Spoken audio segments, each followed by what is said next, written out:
সাধারণ। তো ওনারা যথেষ্ট সন্তুষ্ট এর পানির প্রেশার দেখে।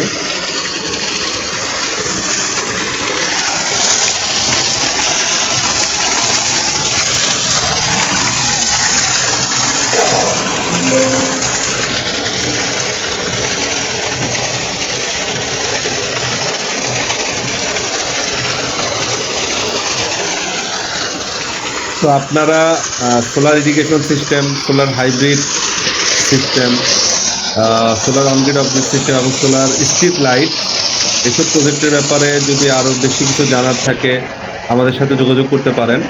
এবং আপনারা কৃষিক্ষেত্রে যদি সোলার ইরিগেশন পাম্প স্থাপন করতে চান আমাদের সহযোগিতা নিতে পারেন। আমরা আপনাদের টেকনিক্যাল সাপোর্ট এবং স্থাপন করা থেকে শুরু করে সকল প্রকার সাপোর্ট দিয়ে থাকবো। এবং যদি অনেকে চায় যে সরাসরি আমি শুধু মালামাল নিব, সেটাও আমরা করে থাকবো।